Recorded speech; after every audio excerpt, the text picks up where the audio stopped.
ప్రభువును ప్రియరక్షకుడైన యేసుక్రీస్తు నామమున అందరికి శుభాభివందనాలు తెలియజేసుకుంటున్నాము. నేటి దినమునకైన వాగ్దానము ఆదికాండము 22వ అధ్యాయము 17వ వచనం. నీ సంతానమును నిశ్చయముగా విస్తరింపజేసేదను.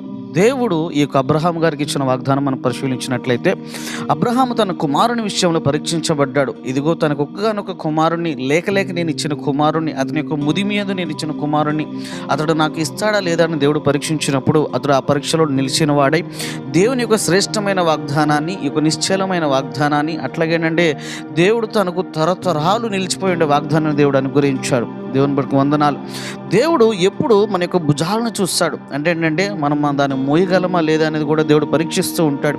ఎందు గురించి అంటే మనం ఎంత శ్రమనైతే మోయగలమో, ఎంత పరీక్షనైతే మనం ఎదుర్కొనగలమో, దేవుడు అంతే ఆశీర్వాదాన్ని దేవుడు మనకు అనుగ్రహిస్తూ ఉంటాడు. కొన్నిసార్లు మనకు మితిమీరిన ఆశీర్వాదం వచ్చినప్పుడు మనం పడిపోయే పరిస్థితులు ఉంటాయి. గమనించినట్లయితే హిజ్కియా విషయంలో అతను మరణ పడక మీద ఉండి ప్రార్థన చేసినప్పుడు దేవుడు అతనికి 15 సంవత్సరాల ఆయుష్కాలం ఇచ్చినప్పుడు ఆయన దాంట్లో నుంచి ఆయన తొలగిపోయాడు. అట్లాగే మనం పరిశీలించినట్లయితే సౌలు రాజు కూడా తనకు జీవితంలో దేవుడు ఏదైతే గొప్ప స్థానాన్ని ఇచ్చి ఉంటున్నాడో దాంట్లో నుంచి ఆయన దేవుని యొక్క చిత్తాన్ని జరిగించలేకపోయాడు.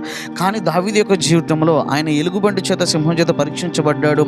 మరలా దానికి నిలిచిన వాడే గొల్యాతు ద్వారా పరీక్షించబడ్డాడు. మరలా దానిలోనూ నిలిచిన వాడే ఇజ్రాయేలులకు తమ యొక్క స్వాస్థ్యాన్ని అప్పగించడంలో దేవుడు అంటే దేవుడు ఆ యొక్క దావీదును వాడుకున్నాడు. మరలా ఇచ్చిన పనిలో మరలా నమ్మకంగా చేశాడు. ఇజ్రాయేలు తమ యొక్క స్వాస్థ్యాన్ని, అంటే దేవుడు వారికి వాగ్దానం చేసిన ఆ వాగ్దాన భూమిని వాళ్ళు స్వతంత్రించుకున్నట్టుకు దావీదు ద్వారా దేవుడు సహాయం చేశాడు. ఇక్కడ మనం పరిశీలించినట్లయితే దేవుడు మనల్ని పరీక్షిస్తూ ఉంటాడు, పరిశోధిస్తూ ఉంటాడు. అవన్నీ కనుక మనం కనుక నెగ్గినట్లయితే, వాటిలన్నింటిలో కనుక మనం నిలిచినట్లయితే, వాటిలన్నింటిలో కనుక మనం నిలబడినట్లయితే దేవుడు మనకు కూడా నిశ్చయమైన ఆశీర్వాదాన్ని, ఎన్నడూ చెరిగిపోని ఆశీర్వాదాన్ని, ఎన్నడూ మనం మరువలేని, లేదంటే ఎన్నడూ మనకు అది మరుపురాని ఒక గొప్ప ఆశీర్వాదాన్ని దేవుడు మనకు జీవితాల్లో జరిగిస్తాడు. హల్లెలూయా.